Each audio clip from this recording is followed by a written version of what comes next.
Hey everyone, welcome to Sociastrology. Today we're going to take a look at August 2025 and see what it is that we can expect to play out during this month. So we'll go ahead and review July and then jump into the week by week for August, looking at all of the significant transits that are going to be taking place. Let's go ahead and so far look at what's been going on in July. I am recording this on the 19th. I think I'm going to be publishing it weirdly later. It's going to be a bit later in the week after I'm able to actually edit this. But that's where I'm at right now. And so far, I have a few things that I wanted to point out in terms of what we were expecting. So for one thing, we had Uranus move into Gemini, and we were definitely expecting a lot of innovation and evolution in terms of communications, and especially communications technologies. So one thing that I was really expecting, just because I happen to have been kind of involved in some of these scenes for a while, it's something that's really important to me, is like end-to-end encrypted solutions when it comes to communication. And I was super thrilled. I hadn't heard about this, I don't think, before, but there was a big announcement around a chat application called BitChat. And this, I think it's being put out by Jack Dorsey, who was the founder of Twitter and then now runs Blue Sky. And what I love about it is that it's also tapping into something that I was mentioning with Uranus and Gemini too, which is a solution that, again, pet kind of love of mine basically, but I love the idea of mesh networks because it enables people to connect to each other and create networks between each other to where different people can communicate over larger distances. At this point, it's mostly just neighborhoods, but it could get a lot bigger if a lot more people were to participate. And a message can basically transmit from cell phone to cell phone, not exposing itself to any of the cell phones in the middle, ostensibly. That would be something to perfect, but reaching the destination point through the network of the different cell phones that are connected to each other. These are called mesh networks. There are other ways to do those too, but it's basically, if you have ever dealt with an intranet system where you have a bunch of different computers that are connected to each other, but they're not connected to, say, the internet, and you're able to pass files between those computers through that network. It's just an alternative, basically, to internets. And with BitChat, it's using the fact that the cell phones are both receivers and transmitters, and so you can connect with each other in that way. And it's also super cute because I'm also an old school internet nerd, and I think that it is based on like IRC chat rooms and things like that is how you do some of the commands. Anyway, it looks adorable. I'm super excited about it. I'm going to try and see if I can get into the beta testing thing with that. But that was announced and definitely was checking like so many of the boxes of nerdy, wonky stuff that I was like, oh, I hope that Uranus and Gemini winds up working on this. And it looks like it is. So that's something I wanted to mention. Another super exciting thing was that in Japan, they have created a network that isn't publicly available to connect through or anything, but it's, I guess, kind of a prototype of I think it's a petabit internet connection. And so I think what I understood was that you could transmit the entire catalog of Netflix in the course of a second over this network. And so that's another thing that we can expect in terms of just innovation and evolution of the internet in and of itself, and those lines to be able to transmit just ridiculous amounts of data. So that is also super exciting. And that's just right out of the gate. We've got like 7 years of this kind of a thing going on. So yeah, that reinforced a lot of my excitement about that, Uranus and Gemini. Now, additionally, we also had Neptune turning retrograde in this area of Aries, where we recently had the North Node go back across this. We also had Mercury and Venus go direct over this area, basically across the Pisces Aries cusp. So Mercury and Venus went across that and then went retrograde back over it and then went forward. Now we have Saturn and Neptune has moved into Aries and they're moving back. one of the things that I was noting around that time was that we were likely to see a lot of going back and forth on some matters. And during that period of time where we saw the last big amount of movement back and forth over that was in that April timeframe where there was so much back and forth on the tariffs and so forth. And so we got a lot of quiet. And that's, again, kind of what we were expecting was, okay, things are going to quiet down. They're going to kind of hold for a bit. But now as Saturn and Neptune go back over this cusp, it's likely that some of those issues of like economic war and so forth are likely to wind up coming up again. And so, of course, we saw new tariffs, one particularly against Brazil. And then, of course, going back and forth over whether certain files were going to be released or not. And speaking of those files, we were also expecting, based on the Mars conjunction to the South Node that has been taking place over the course of, I would say, the past week plus, we were expecting for problems and matters from the past to arise in a very ugly way. And so, of course, we saw that come through with the whole Epstein situation that we've been dealing with. And given that that's a nodal axis kind of a thing, I think there's so much more that we're going to wind up seeing with that. But we do really, I think at this point, need to start looking at Mars and start really considering a lot of the moves that Mars is going to be making in the coming years to be somehow reflective of or representing somehow the Trump administration. Because we've been seeing this repeatedly where when there are hard Mars aspects, that there seems to be stuff that's coming out. And during the election, there was a big Mars opposition to Pluto that was baked into that chart. That came around again just before the inauguration. And we, of course, saw that with the whole Musk-Trump fallout with the Mars-Pluto thing. But now that we're seeing it with the South Node, we've seen a couple other things where it was Mars really acting in a strong way. I think we'll see a lot of the stuff that Mars is doing. We should probably kind of consider that there's stuff going on with the Trump administration with regard to that. So for those keeping score, I'm going to be kind of trying to keep that in mind, as that's probably something of a marker. And I think that would be useful.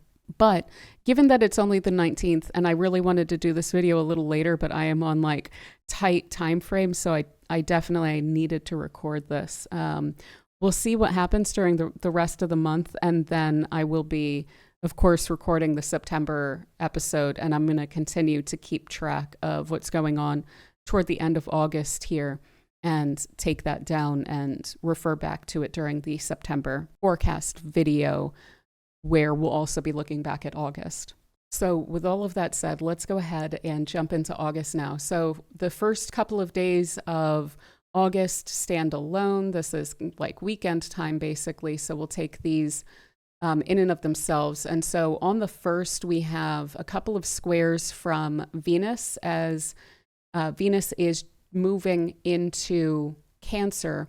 It will be squaring both Saturn and Neptune. And of course, we basically need to look at this not so much as Saturn and separately Neptune, but rather the Saturn-Neptune conjunction. So with Venus square to that conjunction, I'm expecting a lot of really muddled notions of what one wants and likes. There's confusion there. And this may even wind up playing out for some people as issues of anger or jealousy or envy, wanting to have something but not being completely clear about how to go about it or whether one can achieve a desired outcome, basically. And in some cases, and hopefully not in the public, but we could see even some enforcement or kind of domineering about what one wants or of women. And I'm hoping that Venus in Cancer can definitely speak to matters of motherhood.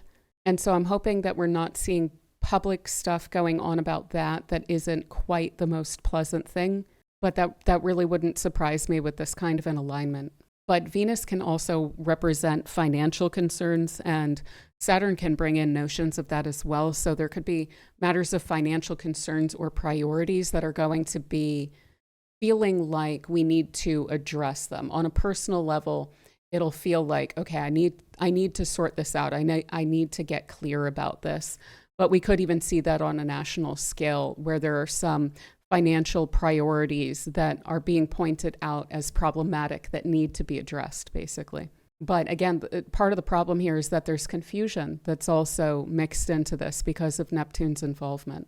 And there may even be some deception involved given the conjunction of Saturn and Neptune as well. So I think that for most of us, what we'll be experiencing this as is trying to be responsible amidst a sense of confusion. So even though we might not be completely clear as to what it is that we're supposed to be doing during this period of time, really trying at least to be responsible and to carry our own weight at least. But this could also present for creative types some frustration around creative vision. So I would try to be as patient as you can with yourself.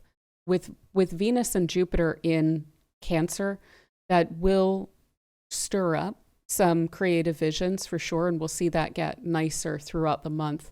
But at this time, it might feel like a sense of a vision being there, but having a lot of trouble with trying to execute on it, even though you feel like you should be, because there's that urge to act with that square. And between Venus and Neptune, that is also going to be very motivating creatively, but the fact that Saturn's involved is something of a monkey wrench that's in there somewhere.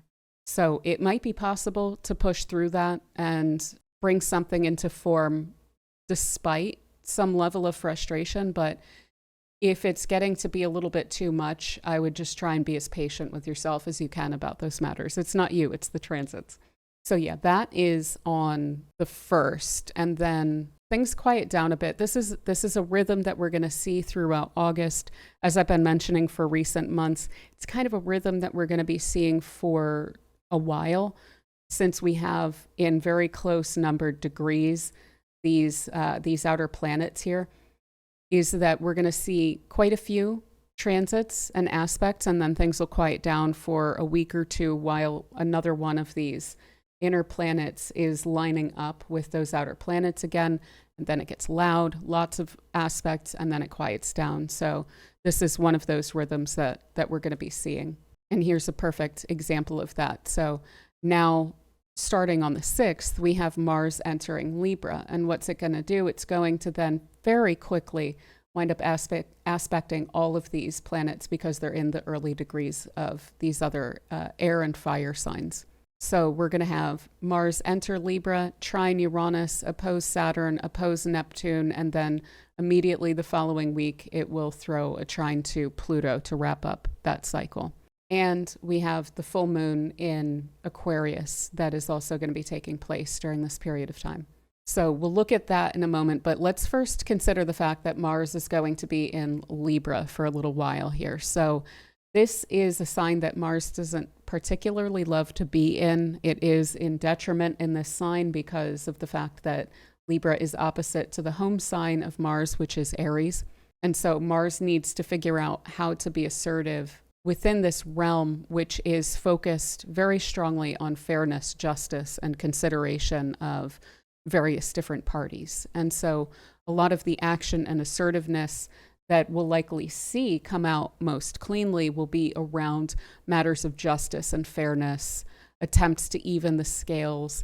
There may even be some level of ferocity around this. So I wouldn't be surprised to see some justice movements or fairness movements. We could see peace movements too. That's something that's associated with Libra, humanitarian efforts, basically. These, for lack of a better term, I guess social justice would be one of the ways to put that. A lot of those movements may see a huge amount of activity from that Mars going through that area. But there is really this motivation then to address matters in connection to others on a personal level as well. So not just in our romantic relationships, but in our connections with other people, generally speaking. And this may also wind up presenting, similar to what I was saying with that square to Venus, this may look in some cases like matters of jealousy or envy in relationships or attempts to control within relationships. So given that that's a broader theme for, I would say this looks like about a week and a half, that might be something to really try and keep in mind if that's an urge that's coming up in you, again, to just try to take your time with it and see if you can avoid taking actions that you might regret based on some of those emotions, which might not be something you're used to, but are just kind of in the ether and that you're picking up on. But certainly if that's something that you experience within certain relationships, I would expect that that's going to become more of an issue, especially with the opposition to Saturn here, which I'm going to get into in a moment. Now, that Mars is probably going to try to get on the same page with everyone else, but it is immediately receiving an opposition from Saturn and Neptune. So I do expect that on a lot of fronts, that's going to be kind of futile to try to get on the same page with someone that you fundamentally disagree with. And who knows, we may see this, given some of the complications with MAGA, again, that we were seeing with the Mars-Pluto opposition. We've been seeing that. We were expecting for that to basically continue throughout the administration. And we may continue to see that now that we're looking at Mars in this way, as it opposes Saturn, as it opposes later in the year Uranus, and so on. So we may see some of that trying to get the base back on the same page, but having a lot of trouble doing so. Now, we may also see with this Mars some delays and frustration, just because Mars is really about taking action. It's about being assertive, going after what you want, and so forth. But Libra is very measured. And so it's in this place where it does tend to hold itself back a bit more. It does get quite motivated by the preliminary, again, trying to make sure that everyone is on the same page before taking action bit. And that in and of itself can lead to what we would perceive as something of delays. Now, the first aspect that it's going to make is the trine to Uranus. And this should be pretty fascinating, but one thing that I will point out is that earlier in this year, there was an alignment when Mars was coming through late Cancer, Saturn was in late Pisces, Uranus was in late Taurus, and Mars was in late Cancer. Those were flowing aspects, but they were flowing aspects between complicated placements, complicated planets. And so we were expecting something weird to come out and to be under the guise of basically freeing something up. And that was quote unquote Liberation Day, was basically when that alignment wound up perfecting. And so given the fact that now again, we have Mars, Uranus, and Saturn in alignment, and now throw into the mix Pluto as well, I think that that Mars trine to Uranus on a personal level, we can tap into it, especially specifically on this day, maybe hopefully dodging some of the oppositional energy for a bit later. It's something we can use, certainly. And that's what I was saying about the minor grand trine that we had with Mars earlier in the year.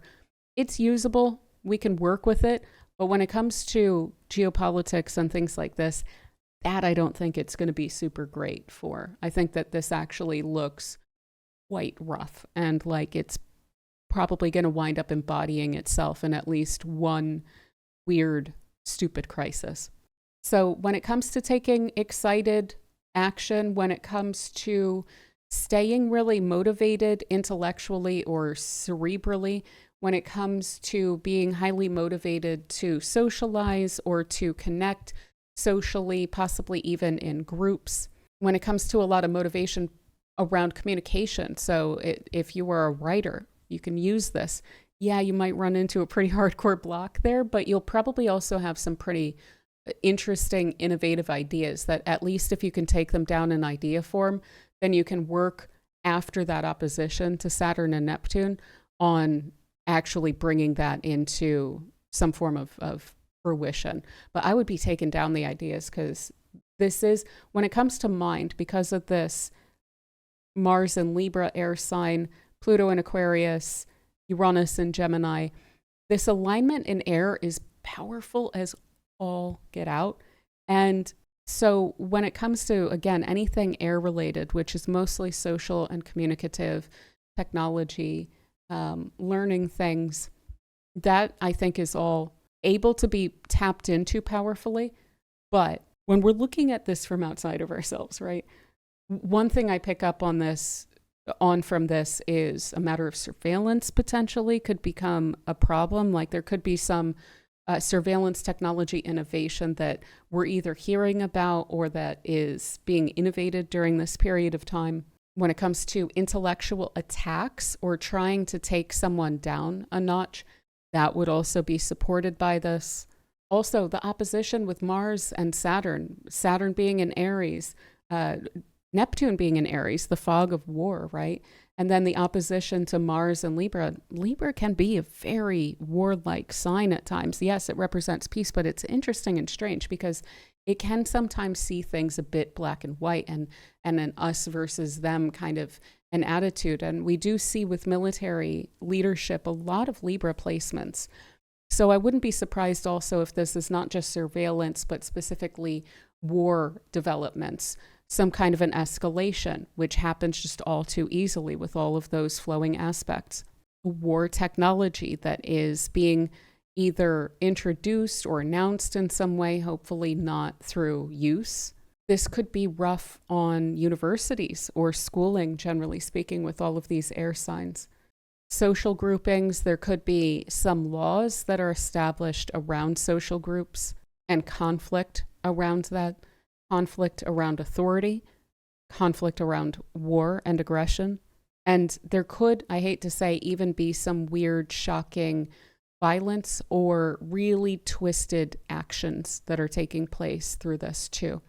Additionally, when it comes to storms, I don't love this. This could be really intense windstorms that are bigger than expected, similar to all of the weird floods that we had recently, where it's like, okay, that wasn't what we were expecting at all. Additionally, public actions or social actions could gain a lot more notice for some reason. Also, with air signs, we see the media. So that could be a major thing as well, where a lot of people are tuning into media because of something that winds up taking place, or a big story winds up really taking hold around this time. So this is another one of my obligatory, consider maybe avoiding crowds during this kind of broader period, just out of an abundance of caution. But all of that said, one thing that I think could be quirky and interesting around this would be attempts at poetic justice or outing hypocrisy. That may also wind up being a thing where there's some sort of outing of a problem, exposure around hypocrisy, exposure around, again, twisted actions or things like this. There's definitely an attempt at accountability. And I think that it's on multiple sides. And so, of course, we could see that going in a good or a weird direction. But I think that's definitely going to wind up being a theme. And maybe there are documents as well that are involved with all these air signs. So now looking specifically at the opposition to Saturn and Neptune. So with Mars opposite to a Saturn-Neptune conjunction, this is kind of precarious. It's quite a lot to be dealing with. It's likely quite malignant in a lot of ways. And so I'm expecting control problems, aggressions, trying to strong arm an outcome. Like I said, there's going to be attempts on multiple sides to get some kind of an accountability. And some of that is going to be ugly, like just trying to strong arm something into an outcome that someone is wanting. This can also wind up driving up anger, hatred, lies, underhandedness, and attempts to twist the rules, Saturn, into one's favor. So there could even be an attempt to misapply rules. And fair warning, there's a bunch more not so pleasant notes for this one that I'm looking at, and I'm like, yeah, I'm about to get into that. But if you don't want to hear it, you probably kind of get the point at this point, but I do want to call it out in some specific ways. So there's not a lot of great. I hate to say it, but if I could sugarcoat this, I would. It's one of the most rough aspects of the year. So maybe that's the silver lining that I can throw into the mix here is when we're through this one, we're through a lot of the rougher stuff. We will get through the eclipse season together and so forth. And then there's a bit of a quieting down toward the end of the year, but got to get through this one first. So On a personal level, this is probably going to feel like delays, constraints on action. Not being allowed to do the right thing could be immensely frustrating throughout this period of time as well. Denials and blockages too. So one thing I would recommend is try not to apply for stuff during this alignment, because it's likely to look quite weird in terms of its outcome. Either there's something that's getting overlooked that's causing a delay. There's confusion about something. You might even be applying for something you wind up changing your mind about. I would just let this pass before you start initiating things, because when we initiate things during a certain period of time, it's very helpful to look at the sky and see what kinds of energies we are infusing into that situation and our experience with it. So trying not to initiate stuff during this time, even though this is going to be what's kind of frustrating here, is that Mars-Saturn opposition is probably going to make you want to. It's probably going to make you feel like you're on a weird time crunch even to initiate something. I wouldn't believe that because, again, there's some deception here. There's some lack of clarity here. And you're likely to get something done sooner if you just don't start it during this period of time. I'd say wait until after the 10th at least. Let these start to separate. We could even have some bad outcomes legally with this influence too. And so hopefully we can not personalize that by initiating anything law related under this influence too. Now, there could also be some breakdowns or something like that winds up impacting society, breakdown in connections, relationships, or physical, or regarding diplomacy or something like this, something kind of breaking down or cracking under the pressure here, especially because of this Saturn's situation. So I haven't quite mentioned it yet, but this would be the perfect time. Saturn is also debilitated here. So both of these are weakened. And this is the big opposition between the two malefics, the two kind of troublemaker, big time planets there. So they're both in kind of a pissy state. They don't want to be in the signs that they're in, and they're conflicting with each other. Mars is ruling Saturn, and then Saturn has an upper hand over Mars because Saturn exalts in Libra. So the relationship between these two is direct and poignant. That's one thing that we really need to keep in mind. This isn't just a regular Mars-Saturn opposition. So I'm definitely expecting problems, contrasts over matters of war, peace, rights under this influence, appeals to authority, which are weak, which could be interesting. Again, both of these are in a weakened state here. Definite fog of war problems under this influence, escalation, ego conflicts under this, and beyond storms, and that breakdown thing. Like, this could be of all kinds, different types of disasters that are then needing response. Now, one thing that's probably going to be especially obnoxious under this influence is just the refusal to see another perspective. So anytime that this Mars gets itself to the point where it's saying, I'm in Libra, I need to understand where other people are coming from, it's immediately running into the opposition with that Saturn, which is saying, no, F it. So there's that energy there of just not compromising. So on top of that, I'm definitely expecting that extreme black and white thinking. And yet with Neptune in the mix, tinged with this kind of moralizing or even a weak religious or cult-like argumentation, that it's fundamentally moralizing, and yet it's based in something that's deeply malignant. I'm hoping we don't see repeal of rights under this. I'm hoping we don't see judicial breakdown under this. But we could also see narratives, again, with that Saturn-Neptune conjunction that I've been talking about for a while. Narratives are really important around this time. Around war and motives could wind up coming out, especially amidst ego conflicts. And taking this outside of war, given what we've just seen with Mars conjoined to the South Node, we could see some extra consequences or attempts toward accountability or exposés or things like that around the Epstein stuff as well. But yeah, that could go in a couple different directions. So that said, because we already have Mars trine to Pluto at this point on the ninth too, let's actually jump ahead. We'll talk about that, and then we'll come back to this full moon, so that we're not leaving Mars specifically yet. So this winds up wrapping up with a trine to Pluto.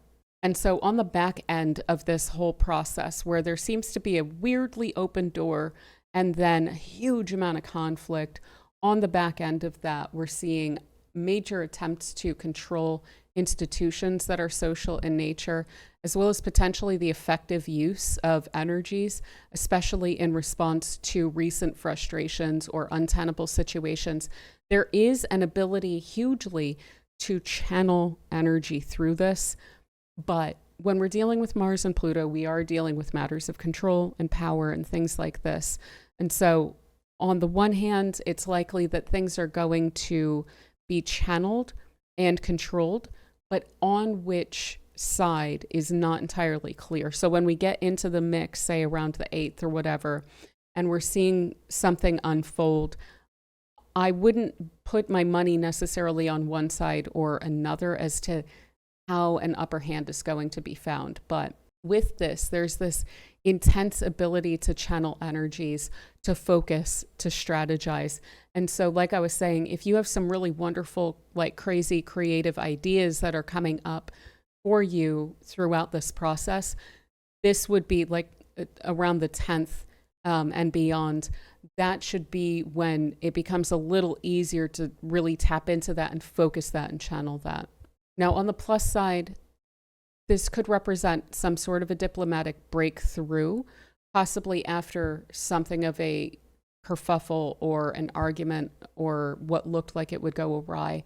I don't totally trust that that's going to be the case, but it could be. What I do expect is that there's an attempt to tamp down on something which was recently quite rebellious, and probably what was rebellious was something of a vocalization around social frustration or movements becoming much more vocal, something along those lines. And in the media and in the public, I would really watch out for astroturfing, for misinformation. There's underlying themes of narrative control that are going on here, especially on this side. But really, Uranus and Gemini can play into that too. But there's a huge amount around narrative control with this sextile between Pluto and then the Saturn-Neptune conjunction. And so Mars is in the mix of that. And so I would expect for that to becoming somewhat more active is astroturfed or intentional misinformation kind of attempts around this time to control a narrative. Now, on a personal level, that trine is likely to just represent something of intense or intensified experiences, passions, possibly even pains. It could feel like things that are mildly upsetting are for some reason felt more deeply, or even things that are more passionate in a nice way, in a pleasant way, that there's some greater appreciation, especially for any sort of communicative arts or something like this that is somehow quite moving. But yeah, so that is this alignment. Again, it's one of the bigger ones in this year, and it's pretty explosive. So something we're going to need to keep in mind throughout that period of time. So with all of that said about a lot of what's going on during this full moon, let's dive into this full moon and look at what's going on here. So this is going to be our full moon in Aquarius for this year. It's going to be at 16 degrees and 59 minutes. So basically 17 degrees of Aquarius. And it'll take place on the 9th of August of 2025, I guess, unless you're like on the West Coast, in which case it's some of the last hours of the 8th. But this will be very like the first hours of the 9th in the US. So as we can see, there's a very interesting alignment here. We do want to throw Mercury into the mix here. We will get this sextile between Mercury and Mars completing, but Mercury will not back up all the way to any of these placements, but it's within orb of them. So we do need to keep this castle formation, which is what this aspect pattern is called, between all of these in mind as something that's going on. independent, weirdly, of the full moon. And then in addition to all of that, we have the Venus-Jupiter conjunction getting closer, and still this conjunction will not be aligned with anything else that's going on in the sky, which I kind of like, given what else is going on in the sky at this time. So I do have to say, this moon is highly combustible, intense. Everything that I was just saying, we have a full moon right in the middle of it, and full moons in and of themselves can make things of a more passion, more emotion. It can intensify whatever else is going on at the time. So authority figures are likely to feel very much under pressure. They can be very domineering during this time too. Saturn in Leo really being a representative of solar figures, socially speaking. And then with the moon generally in mundane astrology representing the population, the everyday goings on, there is that pressure that is built up there under any full moon, but especially with this alignment here too. So again, volatile events or weather, disaster requiring response. This could really be potentially triggering an empathetic response too from Venus and Jupiter. And so again, if there's something that feels like it's requiring response or a sense of social justice or a sense of poetic justice or something like that that's going on during this time, that is likely to be felt very strongly, empathetically, where if there's something that is impacting a different group of people, we should be feeling quite tapped into that and tuned in and like we're wanting to do something about that. Now, on the other hand, for some people, this can play out as a sense of intense tribalism. We're not going to go super into it right now. I'm going to do a whole video on this conjunction here, but I did look back and at this conjunction of Venus and Jupiter the last couple times that we had it. And yes, tribalism is a huge issue, as is weirdly war and patriotism, stuff like that. So I don't know what's going on here. I don't know if there is, I'm going to be super selective in my words here, some kind of an astroturfed event that is utilized to excuse some kind of tribalism or patriotism, something along these lines. If you know what I mean, you know what I mean. If there's something like that going on, I hate to say I would not be terribly surprised under these influences, because that was something that we wound up seeing last time. And that time it wasn't tied into something that looks like narrative control. So we'll see. There could be something real that's going on that's being seized on opportunistically, or there could be something where there's a bit of hand waving that's involved in it that is just kind of funky. I don't trust it, basically, is what I'm saying. There's more to whatever's going on during this period of time than the narrative would attempt to allow. Now, on a personal level, this is really strong around matters of personal control, conflicts over autonomy, authority, rules, law, roles, prerogatives. So we're probably going to be feeling like we really want to take independent action, and we are assessing probably the structures around us and to what extent we are able to take action. But we're likely to just want to feel a lot more autonomous under this influence. So even if we feel like there are some social norms or something that we feel a bit boxed in by, this is going to have us wanting to step outside of that and just be genuine and just be authentic, just really be ourselves. And so there's a huge amount of personal willpower that is also baked into this whole thing here. Yeah, at times it's going to run into a wall with that opposition between Mars and Saturn, but it will be really driven up. And I do think that there's something useful that we can do with it going forward.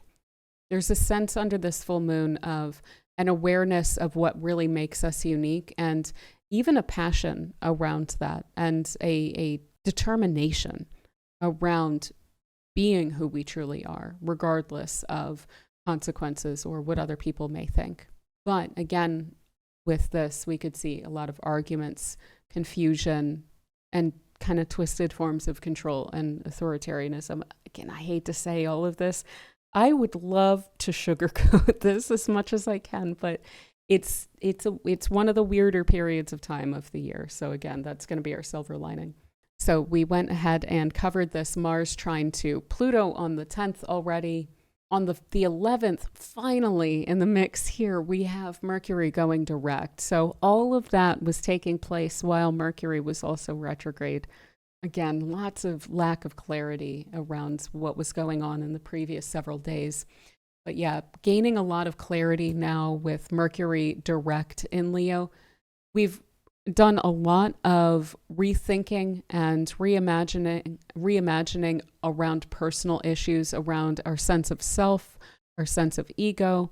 That was really helped out a lot by that full moon, weirdly enough, on a personal level, about understanding ourselves, what makes us unique, what kinds of roles or leadership positions or things like this we might be interested in. And so there's an extra clarity now through that whole rethinking process, and then through Mercury going direct now around those personal issues, around leadership, around role.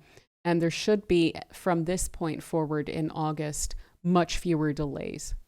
And then we're going straight into what is actually really quite lovely. So we have, again, see how this is not tied in at all. We have the conjunction between Venus and Jupiter taking place on the 12th of August. This is truly the light at the end of the tunnel. And I'm so glad, because we get this big friggin' problem here, and then immediately afterward, we get one of the nicest alignments of the year. So this is an incredibly lovely transit. Like I said, I'm going to do a video just on this and take it through the houses, because it's going to be bestowing a lot of really pleasant things for all of us personally, based on where it's taking place in our charts. But it should feel quite optimistic, supportive, nurturing. There's this kind of reconnection with what makes us human, and the human desire to connect socially and with community, and in a very nurturing way.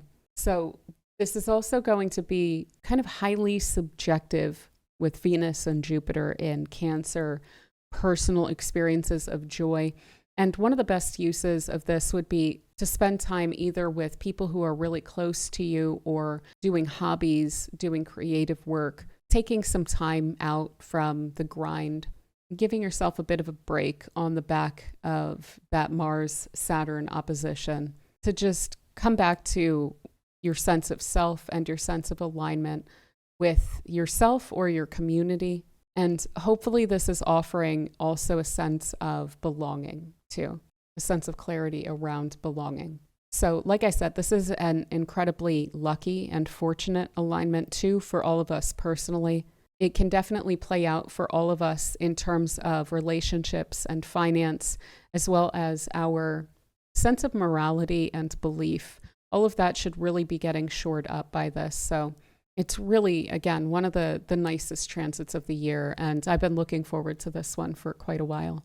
So in addition to this, we have one of several exact sextiles between Saturn and Uranus that are taking place throughout the coming year or so. And each time this goes exact, really throughout the broader period of time, but sharpest when it's exact, we have a really wonderful time to figure out solutions and future plans, which are grounded, but are very helpful in the sense of change and improvement. So there's this kind of gentle restructuring, gentle reorientation that isn't about upheaval. It's not about just starting from scratch.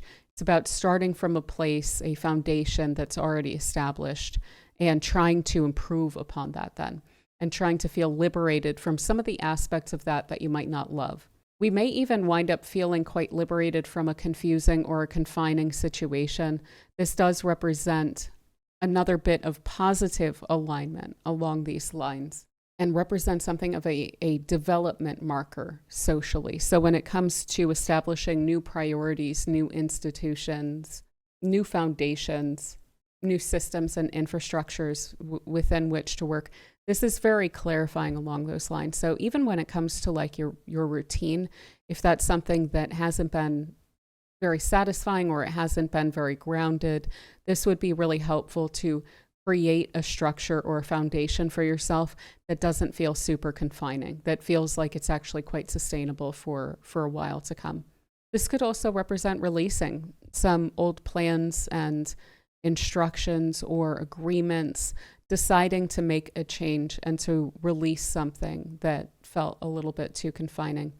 Now, there may be a tendency to feel a bit torn between ideas of the past and the future, but ultimately going backward isn't really going to be helpful for us, especially starting next year.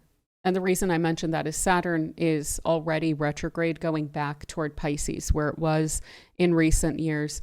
Uranus is still for a bit going forward in Gemini here. So there's this kind of trying to push forward, trying to go toward the past that we might feel a bit torn between. But again, like I said, we're going to be full on in these new signs starting next year. So the only thing that we can really get out of these retrogrades and going back to these old signs is a reflection upon what it is that we've learned, the lessons we've taken, and an attempt to assimilate that energy so that we're in a better sense of understanding of where we are right now so that we can make changes going forward. But we can't really grasp onto anything from the past there. So what's interesting then about this alignment is with that reflection upon how you've developed up to this point, there can be then some clarity with the sextile of how you can leverage that to move forward. And that's really what we ought to be doing throughout the last several months of this year. So to just reiterate on that, where is it that you're standing? What is it that you have learned in recent years? What of that can you usefully take with you? And what are some of the sharp, distinctive changes and developments that you're wanting to see in your life? Getting pretty clear about that, and then possibly trying to connect some of the dots there of how do I get from here to there? Because we're all about to get catapulted next year into some very new energies. And basically it's kind of no holds barred. The old rules don't really apply. And so the extent to which we can really direct our energy toward what it is that we're wanting throughout really especially after this winter, after we try and clarify that internally, then taking a lot of action on that starting next year and for a few years to come. So yeah, that is quite nice. And then we have another sextile, another flowing aspect. That one is the perfection between Mercury and Mars there on the 15th. And so with this, we should be able to figure out how to align ideas with collective or group action. So how to get on the same page with others is becoming a lot more clear now.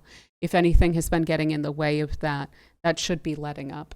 Clarity also then around one's role in groups. This is really great for effective communication and an ability to make your case, to argue, to be persuasive, basically.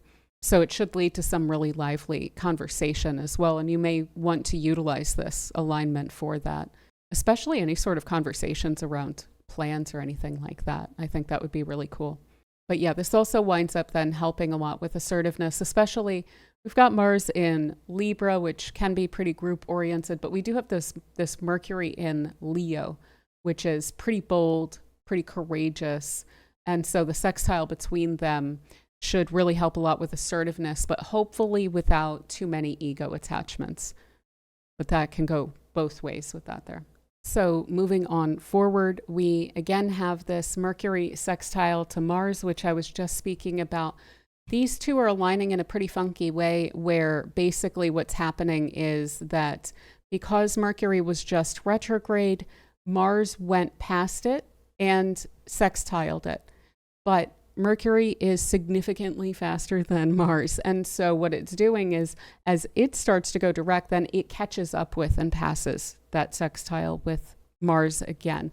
And so, yes, it's both when Mercury is already direct, which is a weird alignment. You usually don't get something like that, but that will be taking place. We're going to be getting that on the 15th exact. And that is going to be around 5 degrees. And then we're going to get another at about 7 degrees. And that's going to be on the 18th.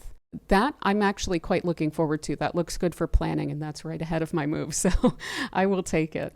But yeah, then finally we have the sun entering Virgo on the 22nd. So we're going into Virgo season, the quality of time really becoming a lot more practical and servicing, more concerned with quality than with flashiness. And this really, it represents, we're entering a mutable sign. This is the changing of the seasons.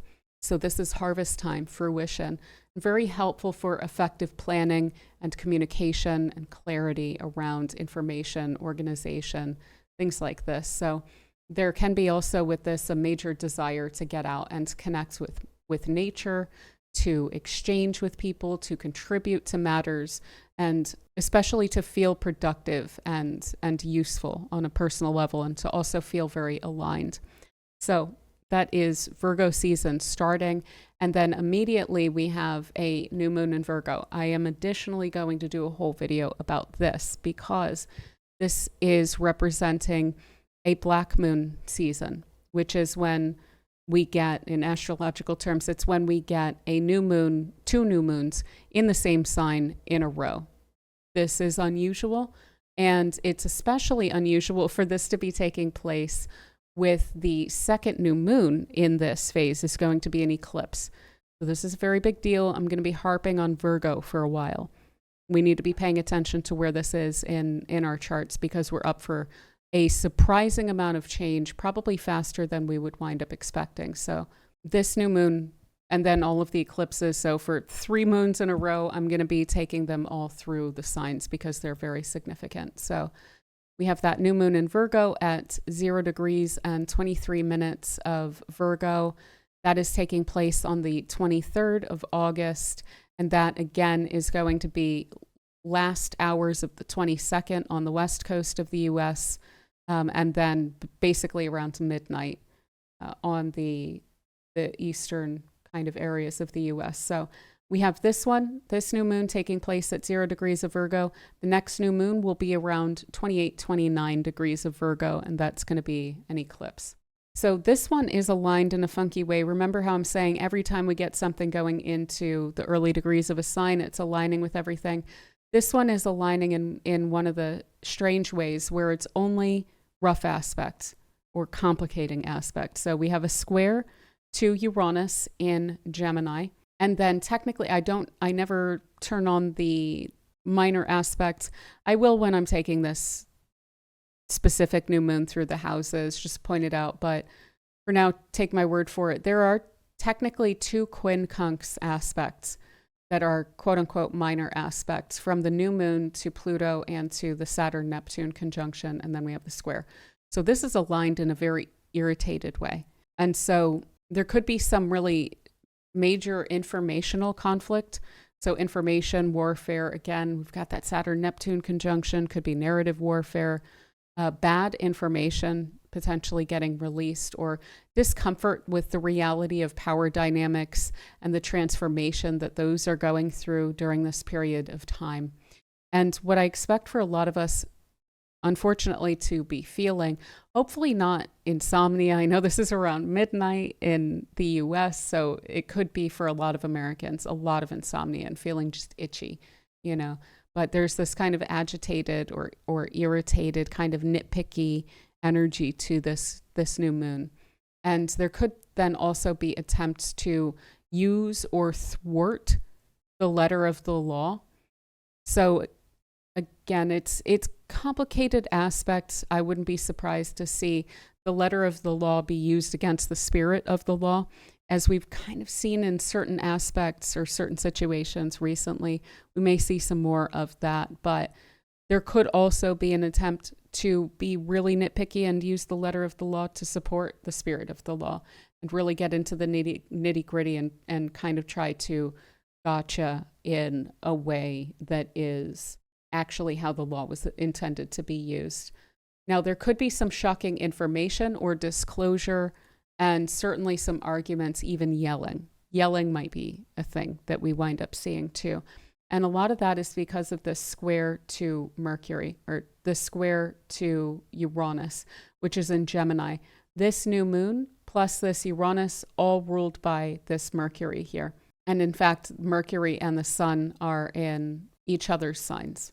And so it's just very likely that this new moon is going to have something of a shock effect or a shock factor to it. And that will be around information or communication or disclosure. And what is uncomfortable with this new moon? We have the quincunxes to Pluto, which of course can represent plutocracy or plutocrats, the powers that be. And then we also have Saturn and Neptune conjunction, and this can definitely represent authority figures and people like this. So for the most part, the discomfort with this new moon is on the authority side. And we see something pretty surprising, pretty shocking taking place. So we'll have to see. There may even be an attempt to strong arm something here not going as planned, almost like where something can look like divine intervention. There were a couple experiences earlier in the year where, politically speaking, it looked like a lot of karma playing out. And like there were attempts to control things that just totally, blew up in people's faces. So I wouldn't be surprised to see some more of that from this new moon in Virgo. And of course, the sun and the moon and Virgo here are saying we're not done with this area. There's a lot more to take place. And so then we're getting that eclipse. So I would say mark our eclipse season at least from this new moon, because if a new moon takes place within about 17 degrees of the nodal axis, it will be an eclipse, which is to say this is about as close as you can get without it becoming at least a tiny sliver of an eclipse. So it's already pushing it. And this is actually going to be our only alignment of a Pisces eclipse and a Virgo eclipse for the extent of the duration in which we have the North Node in Pisces and the South Node in Virgo. So this season is going to be really huge for these sectors of our charts. Definitely want to pay attention to where that Virgo is in your chart. And I think it's going to be around the 13th or so that I'm going to aim to publish a video about this one in particular, and I'll go totally into it. So this one is definitely going to be a pretty big deal. And I can't help but wonder if part of why it's so itchy is because it's trying to push us to recognize that there's something that we're not wanting anymore. These new moons, they tend to bring in new things. And this one being very, very strongly aligned with the outer planets. And then the next one is also going to wind up being pretty closely aligned with all of these placements too. It looks to me like this is one of those big pushes that we're getting. But yeah, so that is the new moon in Virgo. And so on the 24th, we will get the Sun square Uranus fully. And again, a Mercury ruled square. There could be ego clashes here, but the way that I see them, especially since Mercury is in Leo, they look kind of pathetic to me. I mean, honestly, if you've known a lot of like Gemini and Virgo people, if they try to ego clash, it just kind of winds up looking pathetic. It's just so not natural, for these Mercury ruled signs to do something like that. And yet I think we will see some of that. So there might be some like kind of weak attempts at ego clashes that just look a little bit weird or off. Now, when it comes to information or data, issues around exchange and value, issues around technologies, that is likely to be legitimately shocking and surprising and have some weird type of revelation or something being announced or something taking place. There can be some arguments, of course, nitpicking, the irritability and all of that. There may even be a desire to not want to consider new information or anything that contradicts with one's own perspective. And this while others are fervently pushing a new perspective. So a fundamental disagreement between moving forward or not. There's a tension that's bound up with that. So I would expect that there's something there around new information that's coming out and some people just wanting to maintain a level of cognitive dissonance around it and not wanting to accept it, while others are very excited about running with whatever this new information is. Now, on a personal level, this could definitely, I hate to say, personal plans, potentially getting frustrated, delays, complications, things like that taking place around this time. A sense of uncertainty, especially around leaders or big institutions, like shocking action or information about leaders, big institutions, stuff like that. And this could be really game changing, I do have to say, with the alignments that we have going on right now. We have a square, as we can see, like, look at all this. We're about to get Venus doing all of the alignments with these outer planets. We have a square building between Mars and Jupiter there. So I would expect some specifically information, revelation, ideas, plans to be something very significant around this time. So now let's do the whole Venus thing where we take it. Now Saturn is the earliest, so it'll go trine Saturn, sextile Uranus, trine Neptune.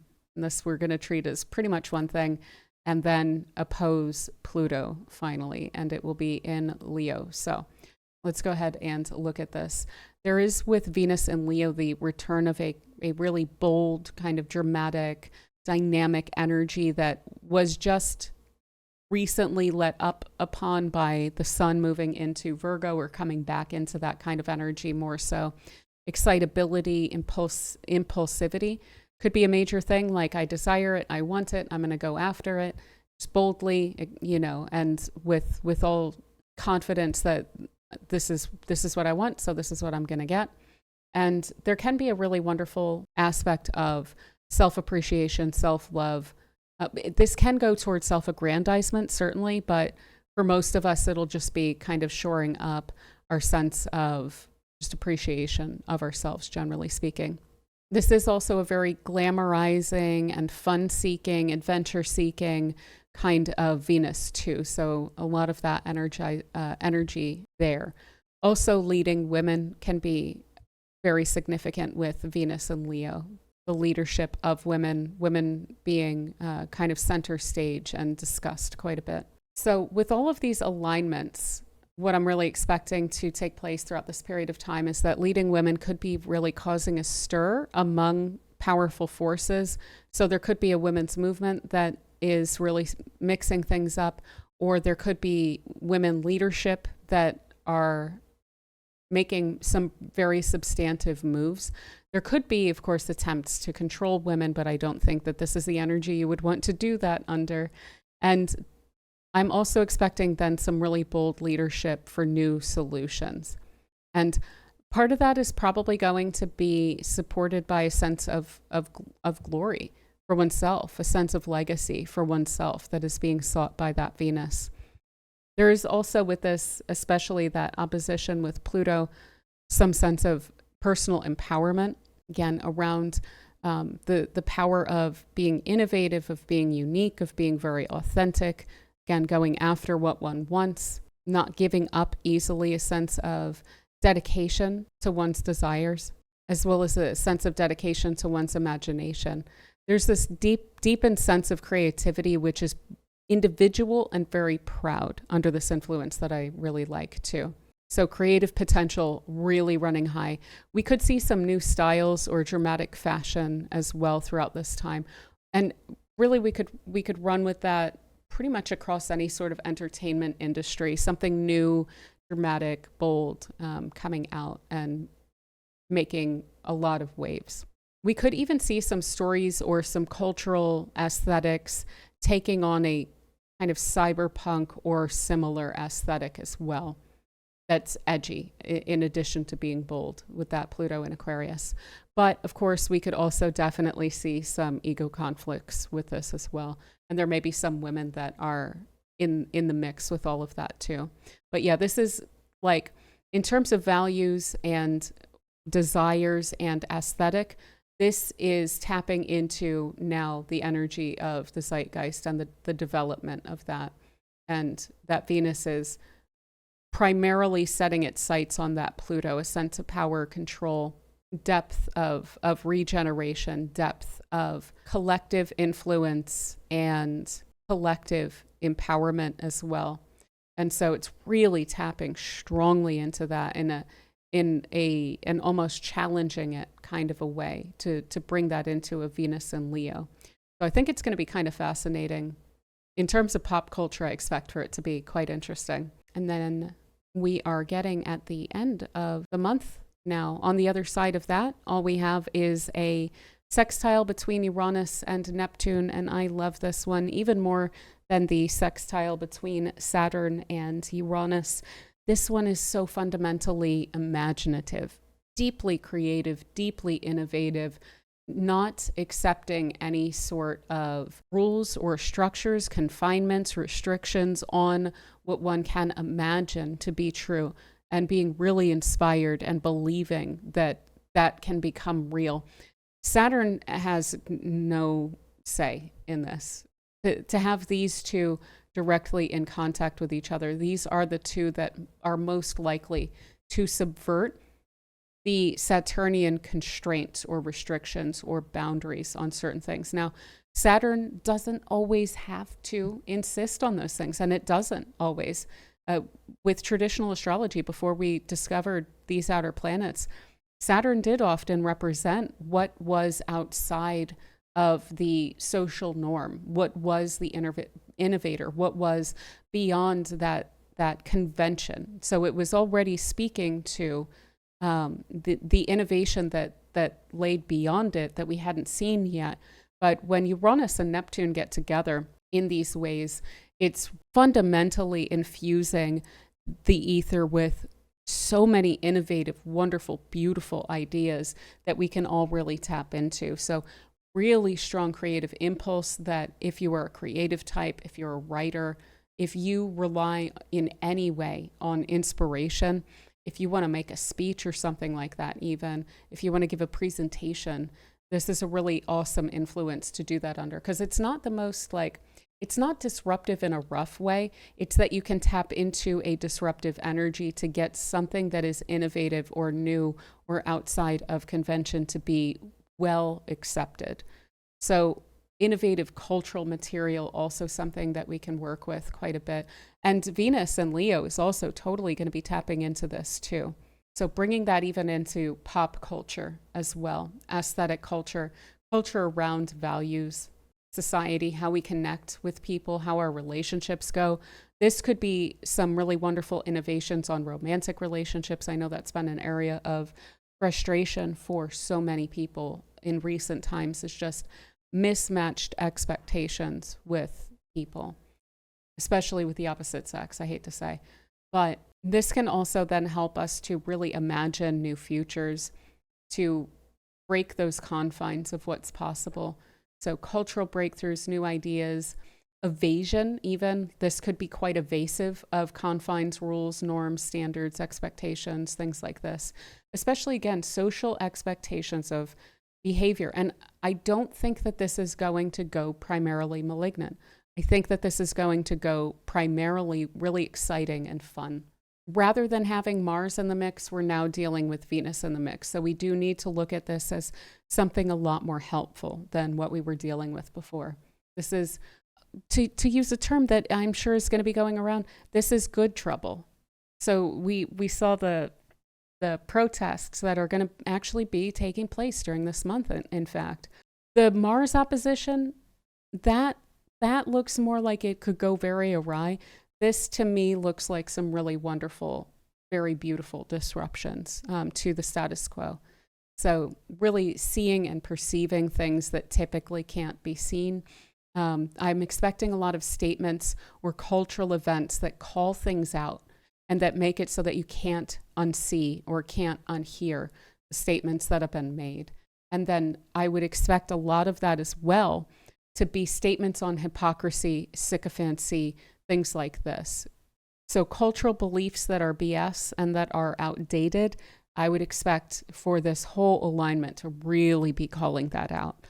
And yeah, it looks to me like a really beautiful end of the month. We're also full on totally in eclipse season at this point. I'm going to speak to those individually and collectively in the coming month and a half or so. But that's something else that I'm actually pretty excited about. I know it's going to be kind of loud, but I think it's overall going to be a pretty good energy to be working with. So yeah, that is pretty much what I have for August. Like I said, in about 9 days from publishing this, I will then publish the video that is going to be over the Venus-Jupiter conjunction that we have taking place. That I'm going to take through all of the signs, through all the houses. I'm also going to look at that new moon in Virgo, the first of two, and we'll take that through the houses.